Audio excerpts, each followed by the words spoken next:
ఒక రోజైతే ఒక రహస్యమైన దినము ఉంది. అది దానికి మేము ఏం చేయాలి అంటే యేసు ప్రభువు వారు చెప్తా ఉన్నాడు. ఏం చేయమన్నాడు?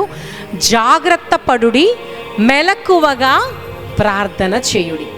జాగ్రత్త. జాగ్రత్త అనే మాట అంటే మనందరికీ కూడా ఇష్టమే.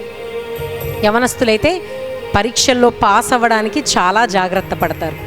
ఉద్యోగం చేసేవాళ్ళు ఉద్యోగాన్ని పోగొట్టుకోకుండా చాలా జాగ్రత్త. 4 తిట్లు మేనేజర్ తిడుతున్నా పడతారు. ఎందుకంటే జాగ్రత్త. ఒక్కొక్కసారి తప్పు చేయకపోయినా పడాల్సి వస్తుంది. ఎందుకు? జాగ్రత్త. ఎందుకంటే నా జాబ్ సెక్యూర్డ్గా ఉంటే నా కుటుంబం సెక్యూర్డ్గా ఉంటుంది. 4 మాటలు పడితే ఏం పోయింది అని ఏం చేస్తారండి? జాగ్రత్త. వ్యాపారంలో ఒక్కొక్కసారి మనం వ్యాపారం చేస్తున్నప్పుడు కస్టమర్స్ కదా, కస్టమర్సే దేవుళ్ళు కదా, వాళ్ళు 4 మాటలన్నా పడతాం. ఎందుకు? జాగ్రత్త. నా వ్యాపారాన్ని నేను జాగ్రత్తగా కాపాడుకోవాలి.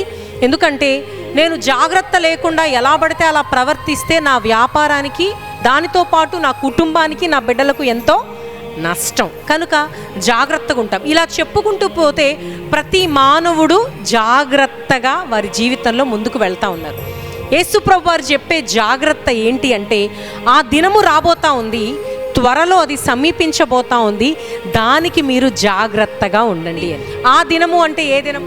దేవుని యేసు ప్రభువు వారి 2వ రాకడ. ఒక రహస్యమైన దినము ఉంది. అది దానికి మేము ఏం చేయాలి అంటే యేసు ప్రభువు వారు చెప్తా ఉన్నాడు. ఏం చేయమన్నాడు? జాగ్రత్త పడుడి, మెలకువగా ప్రార్థన చేయుడి.